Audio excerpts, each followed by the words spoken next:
Hello students, next हम discuss करेंगे example number fifth. Find the equation of line which cuts off intercepts on the axis whose sum and product are 1 and minus respectively. ठीक है, अब ध्यान देना। Find the equation of line बनानी है आपको। तो ये बोल रहा है कि उसके इंटरसेप्ट कट कर रहे हैं, यानी ए और बी, उनका सम और प्रोडक्ट दे रखा है, यानी कि जो गिवन वैल्यूज है, ये बोल रहा है a plus b equals to 1, यानी सम, और product a multiply b equals to -6। समझ गए? This is first, this is second. अब मैं क्या कर सकता हूँ, यहाँ पर ध्यान देना। मैं यहाँ पर a माइनस बी निकाल सकते हैं, यहाँ पर वैल्यू पुट कर सकता हूँ। कैसे समझ लो, आपको पढ़ा होगा आप लोगों ने, a माइनस बी का जो होल स्क्वायर होता है वो a प्लस बी का होल स्क्वायर -4ab के इक्वल होता है। फॉर्मूला बनाना जानते हो? इस तरीके से बना के दिखाता हूँ। A square -2ab plus b square, देखो हो रहा है, इस साइड भी ये बन जाना चाहिए। बना के देखो, a square plus b square plus 2ab minus 4ab में से ये जाएगा तो नेगेटिव का 2ab आएगा। देखो इक्वल हो रही है ना। हाँ, तो अपन इसकी जगह ये लिख सकते हैं। ये आपने क्लास 10th में पढ़ा होगा, अगर आर डी या आर एस अग्रवाल वगैरह सॉल्व करी होगी तो। नहीं किया तो अभी के लिए फॉर्मूला देख लो यार। नहीं तो आसान तरीका भी कर सकते हो ऐसे, a equals to -6 upon b. ये वैल्यू आप सब्सटीट्यूट कर सकते हो किसके अंदर, इस फर्स्ट वाली इक्वेशन में, a की जगह। इससे बी स्क्वायर समथिंग में क्वाड्रेटिक इक्वेशन बन जाएगी, और आप उसको क्या बोलते हैं, इक्वेशन को सॉल्व सॉल्व करके a और b का वैल्यू निकाल सकते हो। ऐसे भी कर सकते हो, जैसा सूटेबल लगे भाई, है ना।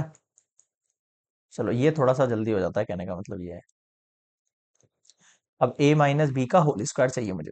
a प्लस बी का होल स्क्वायर इन 1 का होल स्क्वायर -4 ab का मतलब है नेगेटिव का 6, माइनस माइनस प्लस 24, कितना हो गया 25। ए माइनस बी का होल स्क्वायर, तो ए माइनस बी इक्वल्स टू क्या हो गया, प्लस माइनस में 5 आ गया। रूट हटा 25 से 5 आया।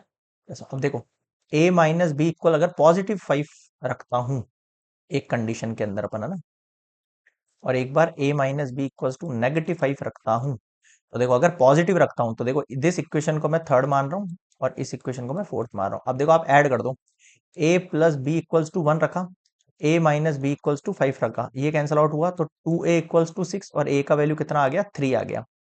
अब इस a की वैल्यू को आप कहीं भी पुट करके देख लो। अगर मैं फर्स्ट में पुट करता हूँ, फर्स्ट में पुट इन 1, 1 में पुट करता हूँ, a की जगह यहाँ 3 रखा, यहाँ भेजा तो -3, 1 माइनस 3 यानी -2। b का वैल्यू कितना आ गया, -2। देखो आया नहीं आया। इस बार फर्स्ट एंड फोर्थ ले लो, एक बार फर्स्ट एंड फोर्थ ले लो। फर्स्ट एंड फोर्थ को आप ऐड करके देखो, a plus b equals to 1, a minus b equals to -5। एक सेकेंड, -4। यार आज क्या हो गया इस लैपटॉप को,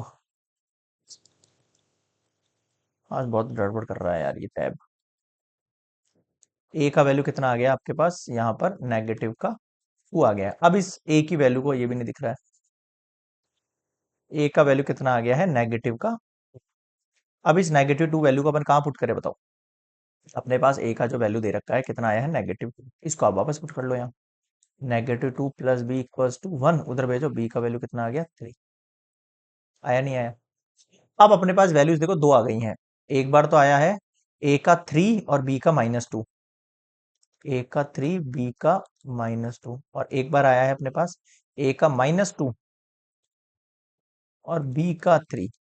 अब अगर फर्स्ट वाली कंसीडर करता हूं तो x upon 3 plus y upon b equals to 1, -2x plus 3y equals to negative का 6। क्या हो रहा है इसको यार, मजा नहीं आ रहा पढ़ाने में बिल्कुल भी इस तरीके से। तो सबको उस साइड भेज दो, तो 2x -3y -6 इक्वल्स टू 0। इधर देखो, x upon -2 plus y upon 3 equals to 1, तो 3x माइनस का 2y नेगेटिव का 6 equals to 1, 3x -2y equals to -6, 3x -2y +6 equals to 0। यानी दो इक्वेशन निकल के आई है, और लगा रहा हूं मैं यहाँ पर। ये आपके पास क्या है, रिक्वायर्ड इक्वेशन है, दो इक्वेशन बन जाएगी। क्लियर है यहाँ पे? This is complete example number 5th।